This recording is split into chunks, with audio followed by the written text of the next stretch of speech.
What's up you guys, Shark here. In today's episode, I wanted to do something fun and just have a conversation for those who understand what's happening with the latest G.I. Joe Classified Haslab. Therefore, when the video is over, leave a comment below on what your opinions are and maybe we can all agree, or disagree, whatever comes first. So at the time of making this video, the G.I. Joe Classified Haslab Snowcat has reached 6,824 backers out of 8,000 to get the initial funding done. Now we know that this will be 100% funded, at least the 8,000 portion, because you have to remember there's the last minute backers, comic book shop owners, local toy stores, and international backers as well, whereas these haven't been implemented yet. So like I said, we know it will fund. The point is, it's also the slowest funding Haslab to date, and the reasons are many, like the size, which is bigger than the His Tank where people don't even know where to put these on their displays, and the fact that it is a snow vehicle. So we all know that the snow characters aren't much, and for those who won't back this, have the chance of FOMO kicking in once Hasbro decides to release snow or Arctic characters in the future to accompany the Snowcat. For example, characters like Iceberg, Windchill, Coldfront, Blizzard, and more. And who knows, maybe they'll create a new set of figures like the 788 Fireteam. Although the past two Haslabs didn't have one,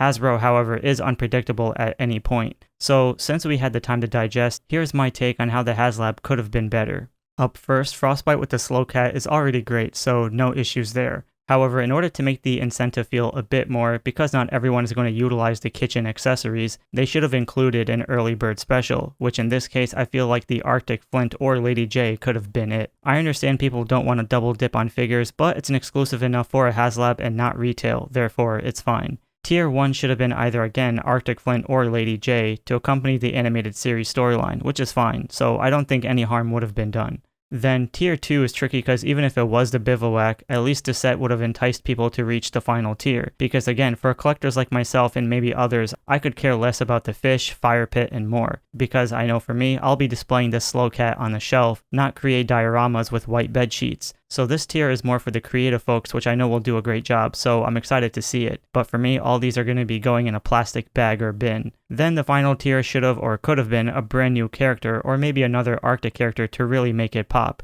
Examples would be more on the lesser known characters like Blizzard, Coldfront, or Windchill. These are perfect characters to be in a Haslab rather than tossing Iceberg because fans would be upset. Or if these would trigger people, at least do something where you have a brand new Arctic character like how they did for Wolf Spider in the Nightforce subline. You know, like have a character all in white, something brand new for classified collectors. Even if the general public would want this figure, at least value and price would go up to make it more eager to fund faster and have. Other than that, price aside, I think the Haslab is fine, but Hasbro's definitely playing the field with this one. They know it's gonna fund, but if it doesn't, perhaps they'll learn some kind of a lesson. And when I say not funding, I mean reaching the rest of the tiers, because they definitely should read the room on what the collectors and majority want. The Snowcat is great and all, but as a Haslab, I personally think it's pushing it a bit in the niche category, but what do I know? So with that said, leave a comment below on how you would have improved the Haslab Snowcat, and be sure to give a like and subscribe for more Shark news, and I'll talk to you all next episode.